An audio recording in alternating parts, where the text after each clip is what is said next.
ঈদ মানে হলো আনন্দ, খুশি, উৎসব।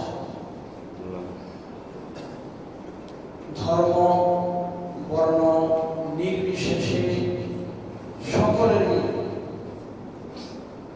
একটি আনন্দ, উৎসব, খুশির দিন রয়েছে। প্রত্যেকটা মানুষেরই মনের চাহিদা অনুযায়ী খুশির দিন, আনন্দের দিন, উৎসবের দিন রয়েছে। তাই তো রাসূলুল্লাহ সাল্লাল্লাহু আলাইহি ওয়াসাল্লাম হাদিসে পাকের মধ্যে ঘোষণা করেছেন, ইন্না লিকুল্লি কওমিন ঈদান ওয়া হাযা ঈদুনা। ইন্না লিকুল্লি কওমিন ঈদান, নিশ্চয়ই প্রত্যেকটা সম্প্রদায়ের, প্রত্যেকটা জাতির একটি আনন্দের দিন রয়েছে, খুশির দিন রয়েছে, উৎসবের দিন রয়েছে। ওয়া হাযা ঈদুনা, আর এটা হলো আমাদের আনন্দের দিন, এটা হলো আমাদের খুশির দিন। সুবহানাল্লাহ। তাহলে হাদিসের ভাষ্য হলো প্রত্যেকটা জাতি, প্রত্যেকটা গোত্র, প্রত্যেকটা মানুষের জন্য আল্লাহ তাআলা একটি আনন্দের দিন, একটি উৎসবের দিন, একটি খুশির দিন রেখেছেন। তোর মধ্যে আল্লাহ তাআলা আমাদের জন্য এই দিনকে খুশির দিন, আনন্দের দিন, উৎসবের দিন হিসেবে আখ্যায়িত করেছেন। সুবহানাল্লাহ।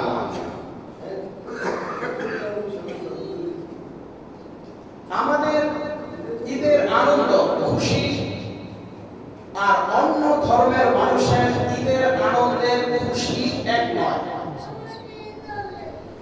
বলে অন্য অন্য ধর্মের আনন্দের মধ্যে, খুশির মধ্যে, উৎসবের মধ্যে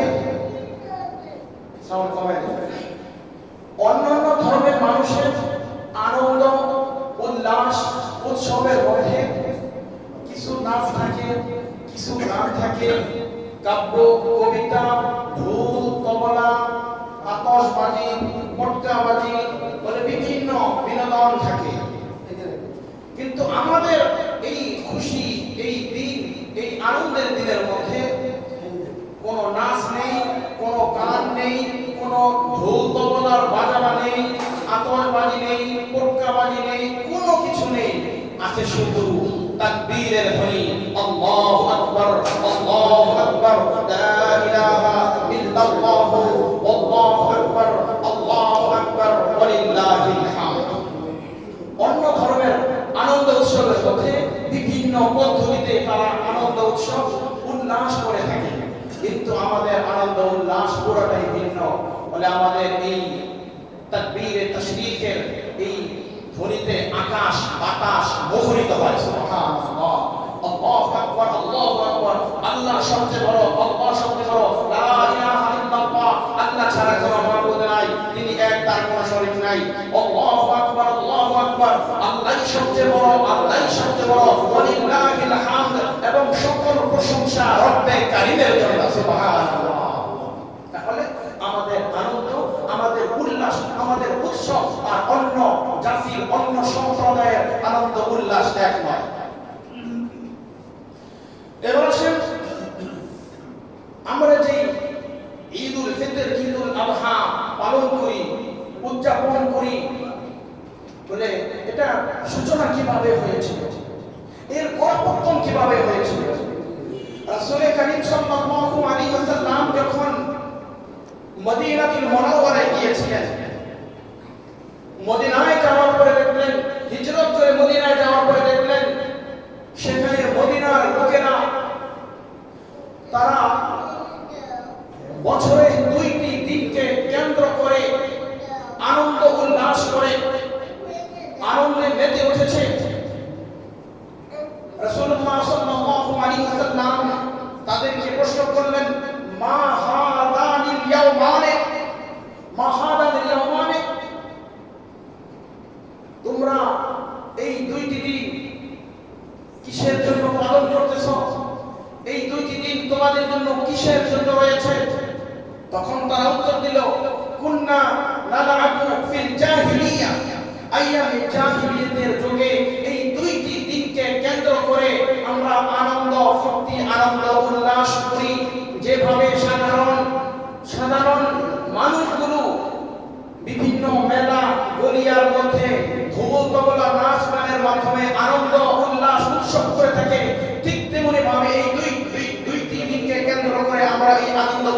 করে থাকি। রাসূল কারীম সাল্লাল্লাহু আলাইহি ওয়াসাল্লাম তাদের এই ভাষ্য, এই বর্ণনা শোনার পরে সুনানে আবু দাউদের মধ্যে আসে আল্লাহ রাসূল সাল্লাল্লাহু আলাইহি ওয়াসাল্লাম তখন তাদেরকে সম্বোধন করে কথা বললেন, قد أبدلكم الله بهما خيرا منهما يوم الأضحى يوم الفطر।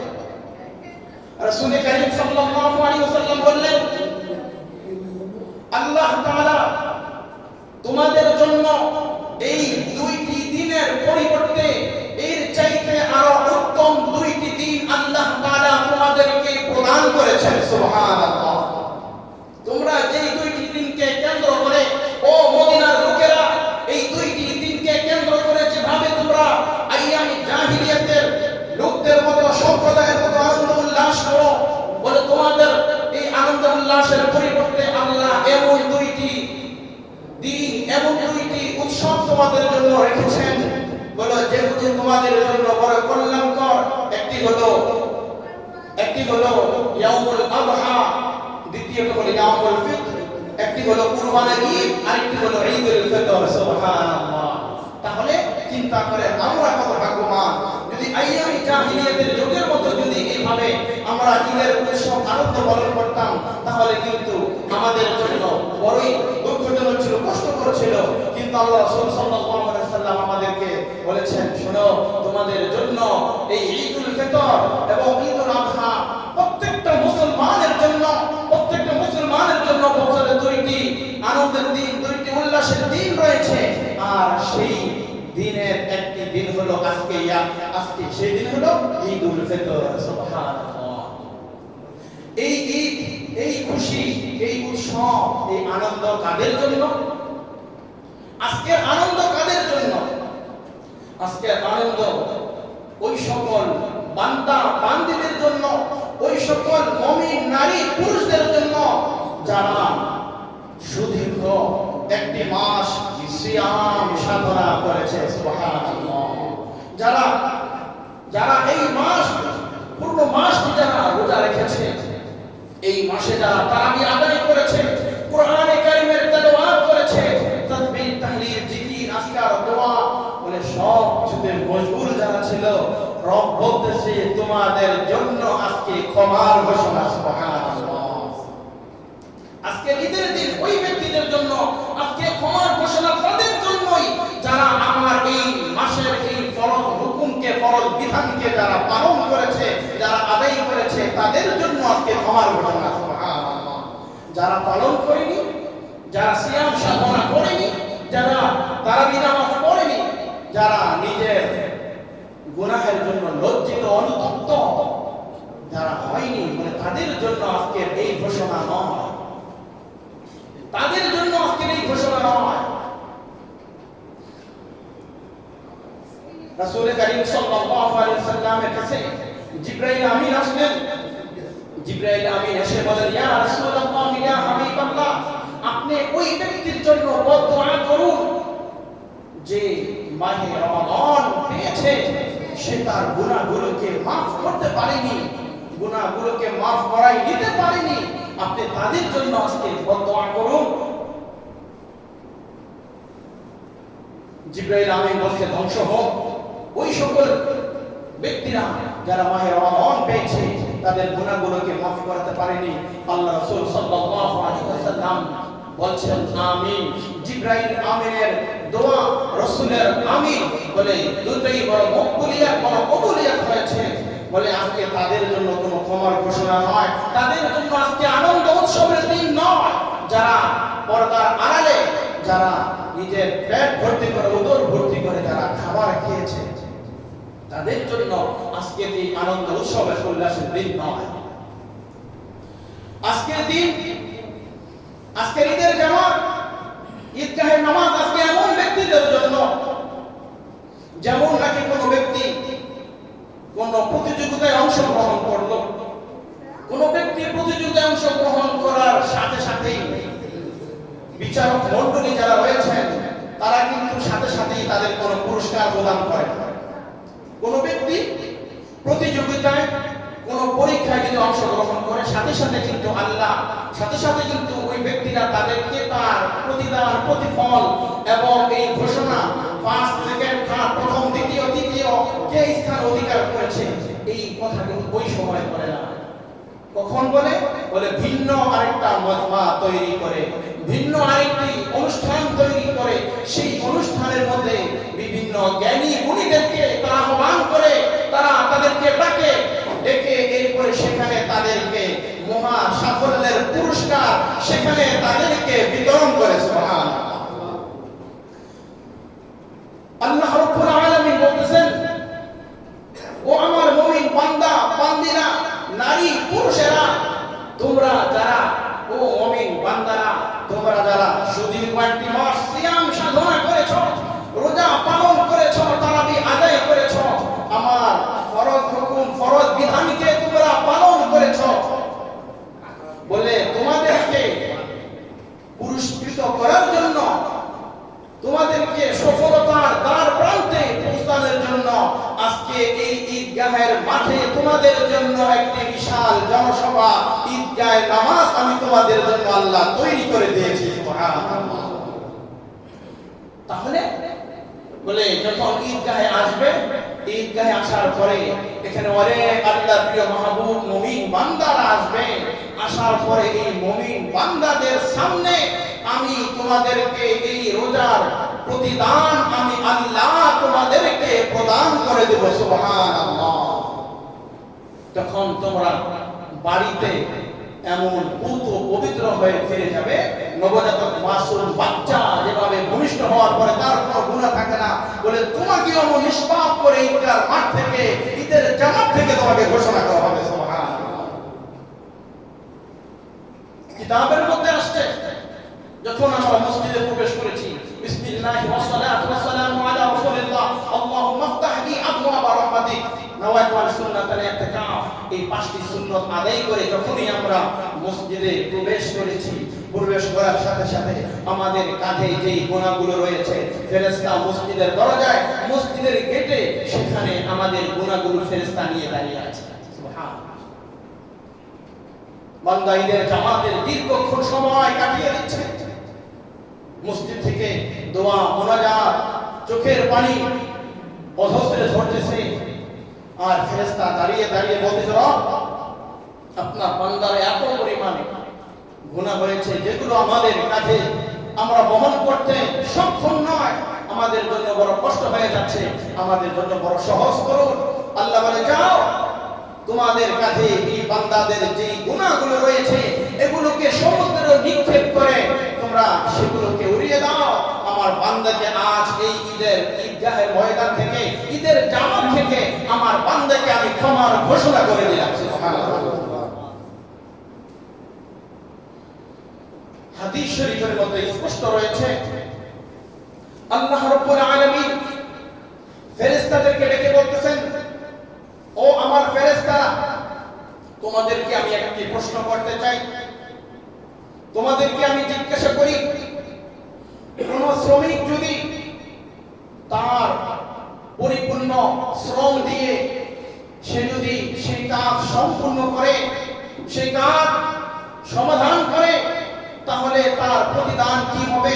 সেই শ্রমিকের মজুরি কি হবে? মজদুরি কি হবে? আল্লাহ যখন প্রশ্ন করলেন,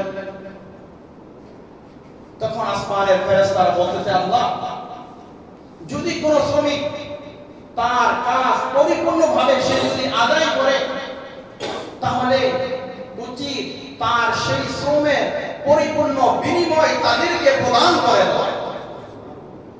আল্লাহ তাআলা বলেছে, আমার ইজ্জতের কসম, আমার মহিমার কসম, আমার বরত্বের কসম, আমার যে সুউচ্চ আসন, সেই আসনের কসম খেয়ে আমি বলতেছি, ও ফেরেশতারা তোমরা সাক্ষী থাকো, তোমরা সাক্ষী থাকো, তোমরা সাক্ষী থাকো, আমার যে সকল বান্দা বান্দি, যে সকল নারী পুরুষ, মুমিন নারী পুরুষ যারা আমার এই ফরজ বিধানকে যারা পালন করেছে, আমার হুকুমকে যারা বাস্তবায়ন করেছে, যারা 30টি রোজা রেখেছে, তারাবি আদায় করেছে, তাসবিহ তাহলিল জিকির আজকার করেছে, বলে আমি রবের পক্ষ থেকে তাদের এই শ্রমের বিনিময় তাদের জীবনের সকল গুনাহকে মাফ করে তাদেরকে ক্ষমার ঘোষণা করে দিলাম। তাহলে আজকের দিন ক্ষমার ঘোষণার দিন, আজকের দিন মাফের দিন। আজকে রবের ঘোষণা হলো, আজকে তোমাদেরকে এমন পুত পবিত্র করে দিব, আজকে তোমাদের গুনাহগুলো এমন মোচন করে দিব, বলে তোমাদের সকল গুনাহগুলোকে মোচন করে তোমাদেরকে পুত পবিত্র করে এরপরে ঈদগাহ থেকে তোমাদেরকে এরপরে বাড়িতে তোমাদেরকে ফিরিয়ে দিব। সুবহানাল্লাহ। তাহলে এই আনন্দ, এই উৎসব, এই ঈদ তাদের জন্য যারা এই একটি মাস আল্লাহর হুকুমকে বাস্তবায়ন করেছে, আল্লাহর হুকুমকে যারা পালন করেছে, তাদের জন্য এই ক্ষমার ঘোষণা, তাদের জন্য এই মাফের ঘোষণা, তাদের জন্য এই উত্তম ঘোষণা তাদের জন্য রয়েছে। যারা এই মাসের হক আদায় করেনি, এই মাসকে যারা মূল্যায়ন করেনি, এই মাসের কদর যারা করেনি, তাদের জন্য আজকে কোনো ক্ষমার ঘোষণা নেই, তাদের জন্য আজকে কোনো আনন্দের ঘোষণা নেই, বলে তাদের জন্য কোনো মাফের ঘোষণাও আজকে নেই। বলে তাদের জন্যই ক্ষমার ঘোষণা যারা রবের হুকুমকে বাস্তবায়ন করেছে। সুবহানাল্লাহ। আল্লাহ বলতেছেন তোমাদের পোশাক, তোমাদের পরিচ্ছদ যেমন পবিত্র, যেমন স্বচ্ছ, বলে আজকের এই দিনে তোমাদের হৃদয়কে, তোমাদের আত্মাকে আমি আল্লাহ ওইভাবে পরিশুদ্ধ এবং বিশুদ্ধ করে দিলাম। সুবহানাল্লাহ। আল্লাহ বলছেন ক্বাদ আফলাহা মান তাযাক্কা, অবশ্যই ওই ব্যক্তি সফল কাম হয়েছে যে নিজের আত্মাকে পরিশুদ্ধ করেছে। সুবহানাল্লাহ। ওই ব্যক্তি সফলতার দ্বার প্রান্তে পৌঁছেছে যে নিজেকে আত্মশুদ্ধি করেছে। ওয়া যাকারা ইসমা রাব্বিহি ফাসাল্লা, এবং নিজের রবের নাম উচ্চারণ করেছে এবং নামাজ আদায় করেছে এবং নিজের রবের পবিত্রতা ঘোষণা করার জন্য বাসা থেকে তাকবীর তাশরীফ, আল্লাহু আকবার, আল্লাহু আকবার, লা ইলাহা ইল্লাল্লাহু, আল্লাহু আকবার, আল্লাহু আকবার, ওয়া লিল্লাহিল হামদ, এই তাকবীর বলতে বলতে বান্দা যখন বের হয়েছে, বলে তাদের আত্মাকে আমি আল্লাহ পরিশুদ্ধ করে দিয়েছি। সুবহানাল্লাহ। তাহলে কত প্রতিদান, কত আদর, কত সওয়াব রয়েছে ওই মুমিন বান্দা বান্দীদের জন্য আজকের এই দিনের জন্য।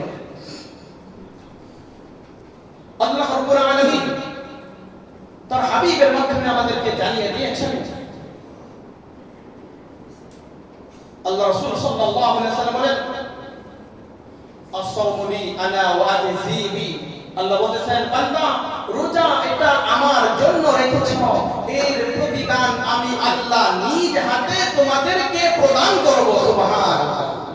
বান্দা নামাজ পড়েছো, কুরবানি করেছো, হজ করেছো, যাকাত দিয়েছো, বলে সব কিছুর প্রতিদান আমি ফেরেশতাদেরকে আদেশ করব, হুকুম করব, অর্ডার করব, তারা বাস্তবায়ন করবে, এর প্রতিফল প্রতিদান তোমাদেরকে দিয়ে দিবে। কিন্তু এই রোজা একমাত্র শুধুমাত্র কেবলমাত্র বান্দা আমার জন্য রেখেছো, আমি আল্লাহ নিজে আমি এই রোজার প্রতিদান তোমাদেরকে প্রদান করব। সুবহানাল্লাহ। বলে জান্নাতের এক মিলন মেলা হবে। আল্লাহ রাব্বুল আলামিনের যে আরশে কুরসি রয়েছে, যে চেয়ার রয়েছে, এই চেয়ারের চারটা পায়া, জিবরাইল আলাইহিস সালাম, ইসরাফিল আলাইহিস সালাম, মিকাইল আলাইহিস সালাম, বলে এই চার ফেরেশতা, আজরাইল আলাইহিস সালাম, চারজন ফেরেশতা, এই আরশ বহনকারী চারজন ফেরেশতা, আল্লাহ তাআলার আরশের কুরসি চেয়ার ধরে তারা দাঁড়িয়ে আছে। রোজাদার সব সেখানে তারা আল্লাহ তাআলার এই মিলন মেলার জন্য অপেক্ষা করতেছে। সুবহানাল্লাহ। মৌমাছি মধু সংগ্রহের জন্য যেমন গুনগুন আওয়াজ করে, বলে ওই ফেরেশতারা আল্লাহর আরশে আযীম থেকে, আল্লাহর আরশবাহী ফেরেশতারা সেই আল্লাহর কুরসির চার পায়া ধরে তখন এরকম গুনগুন আওয়াজ, গম্ভীর্য আওয়াজের মিষ্টি সুরে, সুবাতাস, বলে সুন্দর মিউজিক্যাল সাউন্ডের মতো তারা একটা বাজনা, একটা আওয়াজ দিবে, এবারে গুনগুন করে উপরে আরশে আযীম থেকে আল্লাহ এই আরশের মহল্লা থেকে এই কুরসি চেয়ারটা নামাবে। ওই ফেরেশতাগুলো কত বড় হবে বলে, ওই ফেরেশতা বলে তাদের পায়ের বৃদ্ধা আঙ্গুলি থেকে তাদের মাথা পর্যন্ত এত লম্বা হবে, বলে আসমান থেকে জমিনের দূরত্ব যত হবে, বলে একজন ফেরেশতার লম্বা দৈর্ঘ্য এই পরিমাণ হবে। সুবহানাল্লাহ। আরশবাহী চারজন ফেরেশতা, এত বড় ফেরেশতা, সেই ফেরেশতারা আল্লাহ এই আরশের এই কুরসি চেয়ার ধরে নামাবে। তাদের পূর্ব থেকে পশ্চিম পর্যন্ত তাদের বিশাল বড় এক দেহ থাকবে। বলে সেই আরশবাহী ফেরেশতারা যখন সেখানে নামবে, নামার পরে আল্লাহ রাব্বুল আলামিন তখন এই রোজাদারদেরকে আল্লাহ সেখানে সালাম প্রদান করবে। সুবহানাল্লাহ। এবং এই রোজাদারদেরকে আল্লাহ তাআলা সর্বপ্রথম নুন নামক একটি মাছ, ওই মাছের কলিজা দ্বারা সর্বপ্রথম জান্নাতীদেরকে আল্লাহ তাআলা সর্বপ্রথম নাস্তা তাদের সামনে পরিবেশন করবেন। সুবহানাল্লাহ। বলে এত কোটি কোটি মানুষের রোজাদারদের মেহমানদারির জন্য মাছের কলিজা, বলে মাছ, সেই মাছটা কত বড়। সূরা নূন এর তাফসীরের মধ্যে আসছে, তাফসীরে ইবনে কাসিরের মধ্যে আসছে যে নূন নামক একটা মাছ, ওই মাছের মাথার উপরে একটি সাপ অর্থাৎ গাভী দাঁড়িয়ে আছে। গাভীর দুইটি শিং বিশিষ্ট একটি গাভী দাঁড়িয়ে আছে। ওই গাভীর যে শিংয়ের মাথার দুই প্রান্তে আল্লাহ তাআলা পুরা পৃথিবীটাকে আল্লাহ স্থির রেখেছেন। সুবহানাল্লাহ। তাহলে নূন নামক মাছটা কত বড়, সেই মাছের মাথার উপরে একটা ষাঁড় গরু বা গাভী সেটা দাঁড়িয়ে আছে, স্থির রয়েছে। তার মাথা শিংয়ের উপরে পুরা পৃথিবীটাকে আল্লাহ কায়েম রেখেছেন, স্থির রেখেছেন।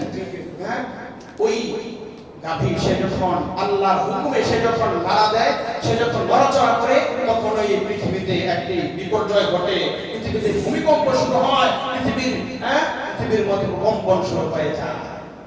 তাফসীর ইবনে কাসিরের 217 নম্বর পৃষ্ঠার মধ্যে বিস্তারিত লম্বা চওড়া আলোচনা, ওদিকে যাচ্ছি না।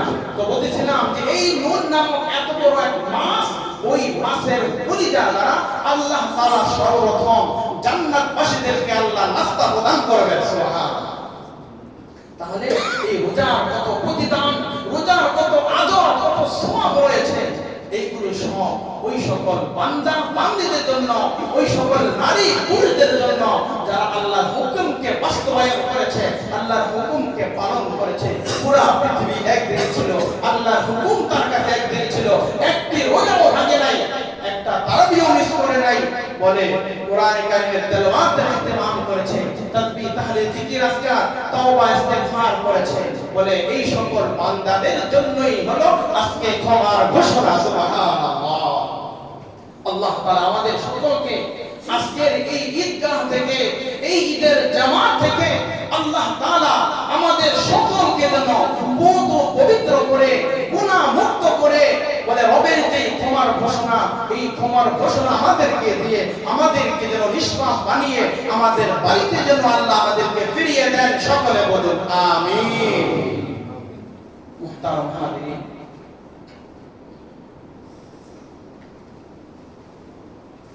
বছরে দুইটি ঈদের সময় আসে। তো এই সময়গুলো আমলের সময়, এই সময়গুলো বরকতপূর্ণ সময়। তো এই দুইটি ঈদের মধ্যে দুইটি ঈদের নামাজ আসে। অনেকেই আমরা এই নামাজের মধ্যে একটু এলোমেলো করে ফেলি। তাই নামাজের যে নিয়মটা, সেই পদ্ধতিটা আমি এখন আপনাদেরকে বলে দিচ্ছি। যেহেতু আমাদের সময় 7:45 হওয়ার কথা, হয়তো বা 2-4-5 মিনিট এদিক সেদিক হবে, এটাই স্বাভাবিক। যেহেতু ঈদের জামাত ওয়াজিব, এটা ছুটে গেলেও আর কেউ একা আদায় করতে পারবে না, তো সেক্ষেত্রে হয়তো বা 2-1 মিনিট করে হতে পারে। তো প্রথমত যারা আরবিতে নিয়ত করি, নওয়াতু আন উসাল্লি লিল্লাহি তাআলা রাকাত সালাতুল ঈদুল ফিতর মা ফিরকাতি তাকবীরাতি ওয়া যিকরুল্লাহি তাআলা ইবতাদাইতু বিহাদাল ইমাম মুতাওয়াজ্জিহ ইলা জিহাদিল কাবা শারিফা। আল্লাহু আকবার। আচ্ছা, অনেকে বলে নিয়ত বেদাত। নিয়ত বেদাত না, মুখের নিয়ত বলে এটা মুস্তাহাব। আমল হয়ে গেল। আপনি মুখে বললেন না মুস্তাহাব আদায় হবে, তবে দিলের মধ্যে এই নিয়ত থাকতে হবে যে আমি ঈদুল ফিতরের 2 রাকাত নামাজ, আমি ঈদুল ফিতরের 2 রাকাত নামাজ অতিরিক্ত 6 তাকবীরের সাথে কিবলামুখী হয়ে এই ইমামের পিছনে আদায় করে দিছি আল্লাহু আকবার। মুখে বলেন আর না বলেন, কিন্তু দিলের মধ্যে এই ইরাদা, এই ইচ্ছা, এই নিয়ত থাকতে হবে, এই সংকল্প, দিলের সংকল্প থাকতে হবে। যদি না থাকে নামাজ হবে না, স্পষ্ট নামাজ হবে না। তাহলে আমি কিবলামুখী হয়ে এই ইমামের পিছনে ঈদুল ফিতরের 2 রাকাত ওয়াজিব নামাজ অতিরিক্ত 6 তাকবীরের সাথে আমি আদায় করে দিছি আল্লাহু আকবার। বাস এই হলো। আচ্ছা, তো প্রথমে নিয়ত করব আল্লাহু আকবার বলে আমরা হাত বেঁধে নিলাম, সাধারণ যেভাবে আমরা হাত বাঁধি। তো হাত বেঁধেই সকলে আমরা সুবহানাকা আল্লাহুম্মা বিহামদিকা ওয়া তাবারাকা ইসমুকা ওয়া তাআলা জাদ্দুকা ওয়া লা ইলাহা গায়রুকা সানা পড়ে সবাই চুপ থাকে। এরপর ইমাম সাহেব আল্লাহু আকবার হাত ছেড়ে দিলেন। অনেকে আল্লাহু আকবার হাত বাঁধেন না, এই মানে এই ভুলগুলো বলে দেওয়ার জন্য আল্লাহু আকবার হাত বাঁধেন না। তাহলে সালাম পড়ার পর আল্লাহু আকবার বলে হাত ছেড়ে দিবেন একবার, দ্বিতীয়বার আল্লাহু আকবার বলে হাত ছেড়ে দিবেন, তৃতীয়বার আল্লাহু আকবার বলে হাত বেঁধে ফেলবেন, তৃতীয়বার ছাড়া করে দেবেন। ঠিক আছে? তাহলে প্রথম আল্লাহু আকবার তাকবীরে, এটা হলো তাকবীরে তাহরিমা। এই তাকবীরে তাহরিমা দ্বারা আমি নামাজে ঢুকে গেলাম, দুনিয়ার সব কিছু আমার জন্য হারাম হয়ে গেল। খাওয়া, পান করা, সালাম দেওয়া, সালামের উত্তর দেওয়া, কথা বলা সব কিছু হারাম। তো সালাম পড়ার পর অতিরিক্ত আল্লাহু আকবার, আল্লাহু আকবার, আল্লাহু আকবার, তিনটা করেছেন প্রথম রাকাতে। আচ্ছা, এরপর ইমাম সাহেব সূরা ফাতিহা পড়বেন, কিরাত মেলাবেন, এক রাকাত সম্পূর্ণ করবেন। দ্বিতীয় রাকাতে ইমাম সাহেব সূরা ফাতিহা পড়বেন, কিরাত পড়বেন। এরপরে রুকুতে যাওয়ার আগে অতিরিক্ত তিনটা থাকবে। হ্যাঁ, আল্লাহু আকবার হাত ছেড়ে দিবেন, আল্লাহু আকবার হাত ছেড়ে দিবেন, আল্লাহু আকবার হাত ছেড়ে দিবেন। কয়টা হলো? তিনটা।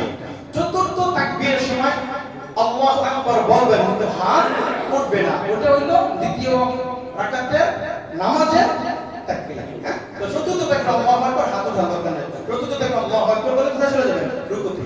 তাহলে দ্বিতীয় রাকাতে রুকুর আগে অতিরিক্ত 6টা তাকবীর, আল্লাহু আকবার, আল্লাহু আকবার, আল্লাহু আকবার, আল্লাহু আকবার।